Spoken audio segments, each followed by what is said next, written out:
Channel को subscribe करें और साथ अपीयर होने वाले बेल आइकॉन को ज़रूर प्रेस करें।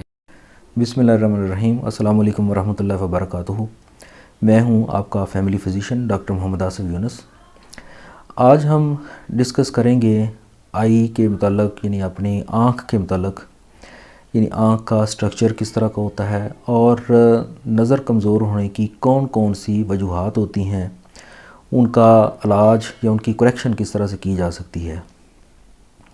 सबसे पहले हम देखते हैं कि आई जो है या हमारी आँख, उसका स्ट्रक्चर किस तरह से होता है। ये एक बॉल नुमा एक स्ट्रक्चर है, यानी गेंद की तरह का एक स्ट्रक्चर है जो कि एक फाइब्रस टिश्यू से बना होता है, सफ़ेद रंग का होता है। इसका जो फ्रंट वाला हिस्सा होता है वो ट्रांसपेरेंट होता है, यानी उसके ऊपर वो जो फ्रंट की तरफ एक गोल सा एरिया नज़र आ रहा होता है हमें, वो शीशे की तरह का शफाफ एरिया होता है जिसको हम कॉर्निया बोलते हैं। इसके पीछे जो होता है वो आइरिस होता है, जो हमें आँख का जो कलर नज़र आ रहा होता है वो आइरिस होता है। ये इसको समझने के लिए आप ऐसे समझें कि जैसे डोनट की शक्ल होती है, इस तरह से एक राउंड सा स्ट्रक्चर होता है जो इसके पीछे फिट होता है, यानी कॉर्निया के पीछे, जिसके अंदर से सुराख होता है और साइडों पे जो है वो समझे कि मसल्स होते हैं आइरिस के, जो आँख की पुतली को सिकुड़ने और फैलने में मदद देते हैं। ये जो इसके अंदर सुराख होता है ये बाहर से रोशनी को कंट्रोल करता है, जो विजन के लिए हमारी ज़रूरी होती है। उसके पीछे लेंस होता है। लेंस भी जो है वो एक फाइब्रस टिश्यू के साथ यानी वो एक समझें कि हैंग किया होता है आइरिस के पीछे। लेंस के पीछे एक जेलनुमा मटेरियल होता है जिसको हम विट्रियस बॉडी कहते हैं। ये भी ट्रांसपेरेंट होता है, पानी की तरह शफाफ होता है। इस आई बॉल के जो बैक वाला हिस्सा है उसके अंदर एक स्क्रीन नुमा चीज़ है जो कि इमेज को रिसीव करती है, जिसको रेटिना बोलते हैं। इसमें रॉड एंड कोन सेल्स होते हैं, नर्व्स की जो एक किस्म है, यानी वही नर्व्स के साथ अटैच होते हैं। तो वो कलर विज़न को और ब्लैक एंड वाइट जो विज़न है उसको रिसीव करते हैं बाहर से इमेज को, और सारे कनेक्ट होके तो एक नर्व बनाते हैं, एक असाब की शक्ल उसकी बन जाती है जो कि दिमाग की तरफ, दिमाग के अंदरूनी हिस्सों की तरफ चली जाती है। जो इमेज हम बाहर से रिसीव करते हैं वो रेटिना के ऊपर कन्वर्ज होने के बाद ऑप्टिक नर्व के ज़रिए दिमाग उसको सेंस करता है कि हम यानी क्या वो दिमाग देख रहा है। तो ये तो इसका आई बॉल का एक मुख्तसर सा जो एक स्ट्रक्चर है वो इसमें मैंने बताया है। अब हम देखते हैं कि इसमें से कौन कौन से ऐसे डिफ़ेक्ट हो सकते हैं जिससे विजन जो है वो हमारी मुतासर होती है, हमारी नज़र मुतासर होती है। कुछ तो ऐसे भी प्रॉब्लम्स हैं जिसमें नज़र कमज़ोर होती है, कुछ ऐसे भी प्रॉब्लम्स होते हैं जिसमें नज़र कमज़ोर होते होते इवन ब्लाइंडनेस यानी अंधापन तक भी जो है ना वो सूरत हाल जा सकती है। सबसे पहले जो हम डिस्कस करेंगे वो है यानी दूर की नज़र का ख़राब होना, यानी दूर की नज़र ख़राब हो जाना और नज़दीक सही नज़र आना। इसको हम बोलते हैं मायोपिया। मायोपिया में स्ट्रक्चरली जो चेंज आती है इसमें, ये जो इसका आई बॉल होता है वो थोड़ा सा लंबाई रुख लंबा हो जाता है, यानी बाहर की तरफ ऐसे लंबाई रुख हो जाता है, जिसकी वजह से वो जो इमेज बन रहा होता है वो रेटिना से थोड़ा सा फ्रंट पे बनता है। ये यूजुअली जो छोटे बच्चों को अक्सर ये प्रॉब्लम नज़र आ रहा होता है, वो ज़्यादातर इनको मायोपिया हो रहा होता है। इसको करेक्ट करने के लिए जो है वो कॉनकेव लेंस इसमें इस्तेमाल किया जाता है, ताकि उसको जो उसका जो पॉइंट बन रहा है जो फोकस का, उसको थोड़ा सा वाइड करके बैक पे रेटिना के ऊपर उसको प्रॉपर इमेज दिया जा सके। तो मायोपिया की करेक्शन जो है वो कॉनकेव लेंस के ज़रिए की जाती है। नंबर 2 पे आता है हाइपरमेट्रोपिया, यानी नज़दीक नज़र नहीं आ रहा होता लेकिन दूर बिल्कुल सही नज़र आ रहा होता है, यानी नज़दीक की नज़र का ख़राब होना और दूर की नज़र का यानी कि फार साइटेडनेस, इसको हम बोलते हैं हाइपरमेट्रोपिया। इसमें उससे उलट होता है, जो यानी मायोपिया से उलट होता है। जैसा कि उसमें तो आई बॉल जो होता है वो एलोंगेटेड हो जाता है, इसमें शॉर्टन हो जाता है फर्दर, यानी अंदर की तरफ पिचक जाता है। और ये इतना ज़्यादा नहीं होता कि वो नज़र आए, ये बहुत मामूली सा फ़र्क होता है और विज़न के ऊपर इससे भी अच्छा खासा फ़र्क पड़ जाता है। तो जो अंदर की तरफ उसकी वो पिचकने से जो उसका इमेज होता है वो रेटिना से बैक साइड पे बनने की कोशिश कर रहा होता है। इसमें इसको करेक्ट करने के लिए हम कॉन्वेक्स लेंस यूज़ करते हैं, यानी मुहद्दब अदसा जो होता है वो यूज़ करते हैं। उसमें ये होता है कि इमेज को कन्वर्ज करके तो रेटिना के ऊपर फोकस किया जाता है, जिससे नज़र जो है वो ठीक हो जाती है। इसके बाद आ जाता है प्रेसबायोपिया।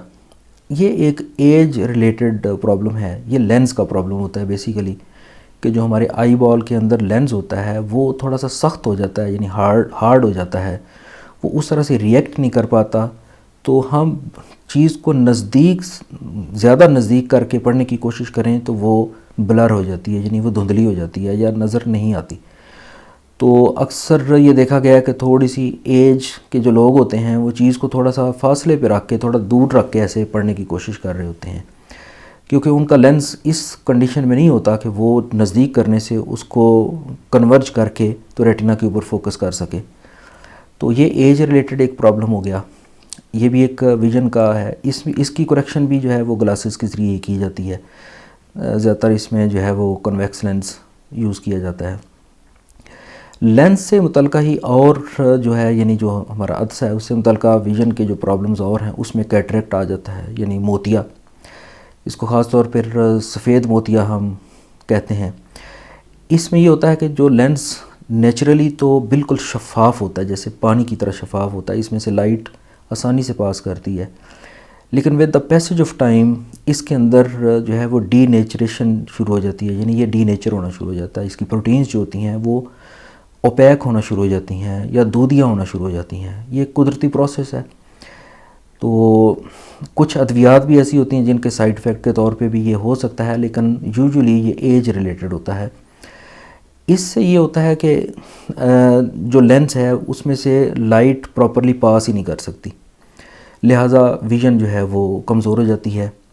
ये यूजुअली ग्लासेस के ज़रिए इसकी करेक्शन नहीं की जा सकती होती, क्योंकि ये लेंस में से लाइट पास होने का मसला है, लिहाजा लेंस को रिप्लेस करना पड़ता है। पहल तो ये किया जाता था कि लेंस को वैसे ही वहाँ से निकाल दिया जाता था और फिर बहुत हैवी नंबर के ग्लासेस लगाए जाते थे, जिससे विज़न को रेटिना के ऊपर जो है वो फोकस किया जाता था।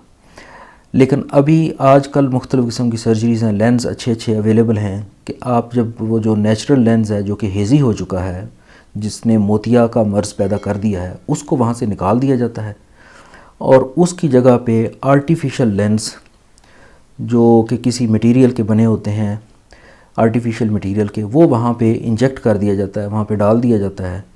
तो उससे नज़र जो है वो करेक्ट हो जाती है, मसलन 90-95%, 80% जितना भी वो उसका वो देखा गया है वो उस हिसाब से उसको करेक्ट कर देती है। बाकी की जो थोड़ी करेक्शन रहती होती है वो ग्लासेस के ज़रिए उसको करेक्ट कर दिया जाता है, यानी जिसको आजकल ये जो फिको सर्जरी या आँख की सर्जरी आम तौर पे कहते हैं। काला मोतिया एक और प्रॉब्लम है, यानी ये जो पहले बात की हमने ये सफ़ेद मोतिया है। काला मोतिया एक और चीज़ है, वो बुनियादी तौर पे हम उसको ग्लाकोमा कहते हैं। ये जो हमने आई का स्ट्रक्चर बताते हुए ये जो एक चीज़ डिस्कस की थी कि लेंस जो होता है वो मुकम्मल तौर पे अंदर जो आई बॉल है उसके अंदर उस एरिए को पूरी पार्टीशन कर रहा होता है। उससे आगे आयरस लगा हुआ है। आयरस जो डोनेट की तरह की शक्ल की एक चीज़ है, वो जिसके अंदर सुराख है, जिसको प्यूपल नज़र भी आता है, हम लाइट में उसको देखें तो हमें नज़र भी आता है। तो होता यह है कि नेचुरली एक जो पानी होता है, जो वाटरी एक्सक्रीशन होती है, वो उस आयरस की बैक साइड का जो एंगल बन रहा है लेंस के साथ, वहाँ से ऐसे टिश्यूज़ होते हैं जहाँ से वो वाटर स्क्रीट होके बाहर आ रहा होता है और इस जो दरमियान में जो सुराख है, जो प्यूपल जिसको बोलते हैं, आँख की पुतली, उसमें से वो पास करके तो आँख के अगले चैम्बर में आता है। वहाँ से फिर अगले एंगल में जाके तो वो ब्लड वेसल्स के ज़रिए खून के अंदर दोबारा से एब्ज़ॉर्ब हो रहा होता है। ये अमल जो होता है ना, ये 24 घंटे चल रहा होता है, इसके अंदर कोई रुकावट नहीं आती और ये सारी ज़िंदगी चलता रहता है। और एक ख़ास प्रेशर से ये उसको मेंटेन रखता है, इसके अंदर एक ख़ास प्रेशर रहता है। लेकिन अगर इसकी एब्जॉर्प्शन जो है, यानी इसका जज़ब होने वाला जो मैकेनिज़्म है, वो किसी तरीके से डिस्टर्ब हो जाए, इसकी प्रोडक्शन तो ज़्यादा हो रही हो लेकिन इसकी एब्जॉर्प्शन जो है वो स्लो हो जाए या हैम्पर हो जाए। आगे इसकी ज़्यादा डिटेल है, यानी ओपन एंगल ग्लाकोमा या क्लोज एंगल ग्लाकोमा, वो ज़्यादा डिटेल में चीज़ें चली जाएंगी।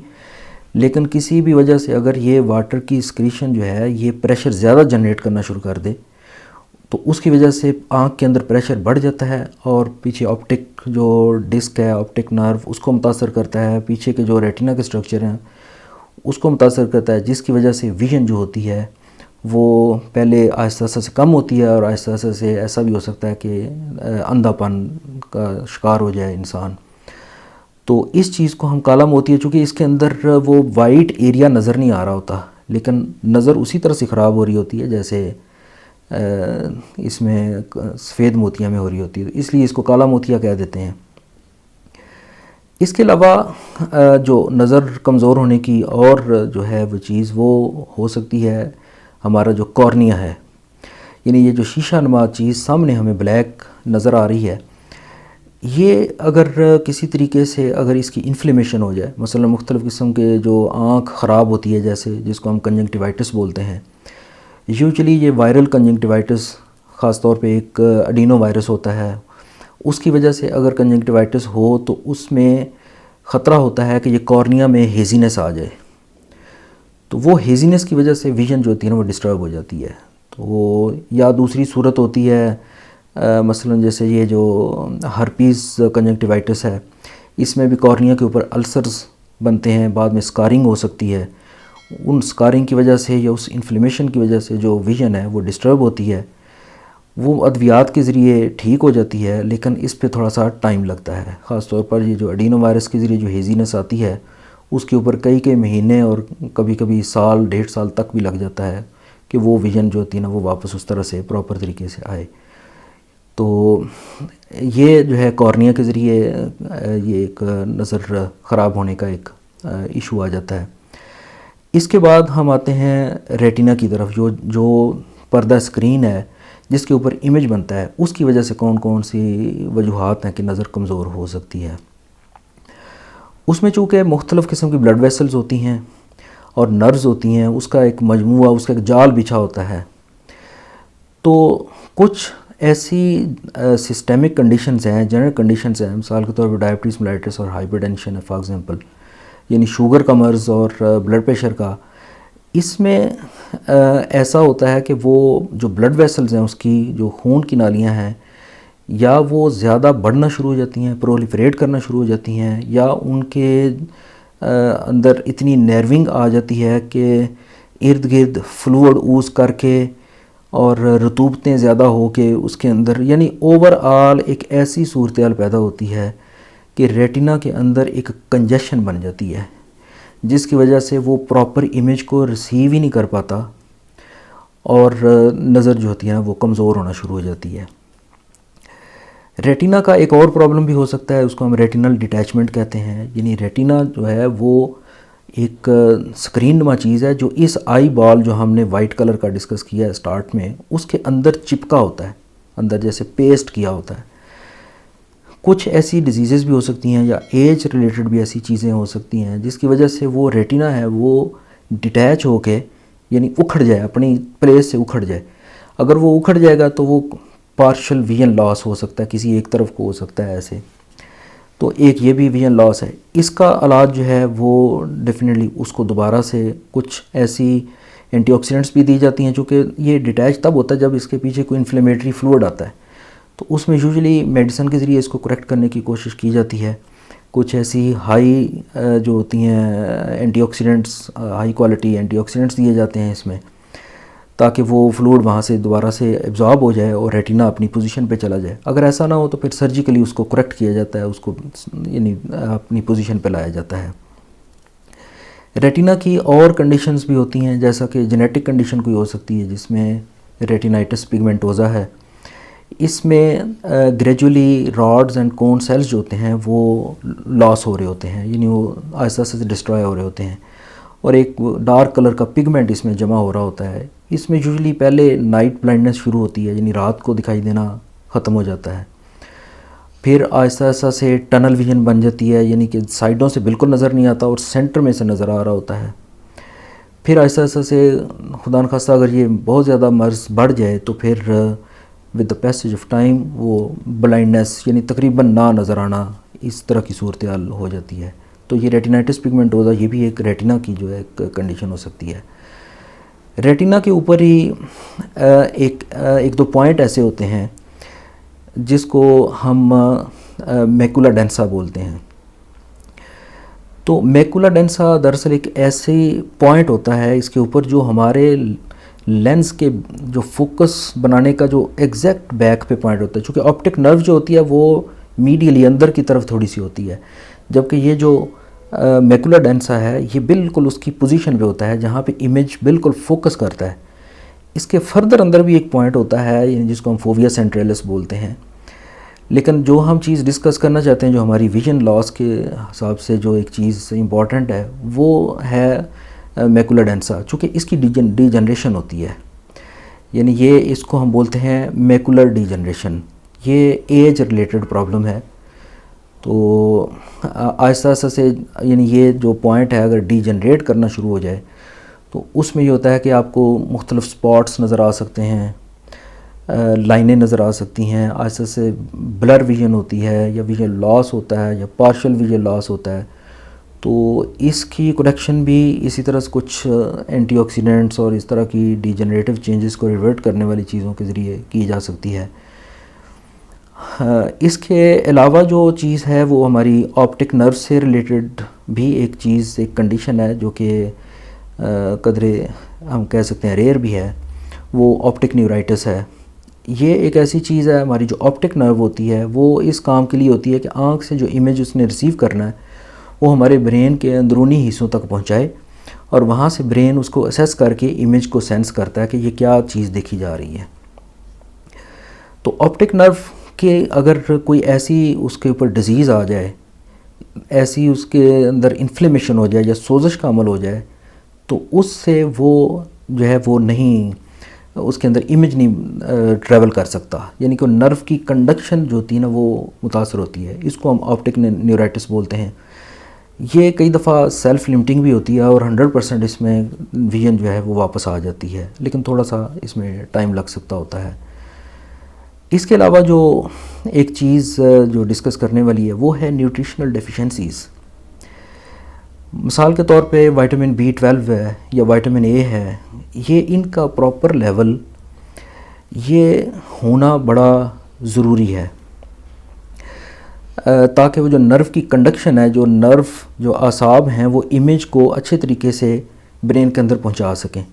लेकिन अगर इन विटामिन्स की डेफिशिएंसी होती है तो उसकी वजह से वो कंडक्शन जो है उसके अंदर यानी करंट पास करने की जो एबिलिटी है वो मुतासर होती है।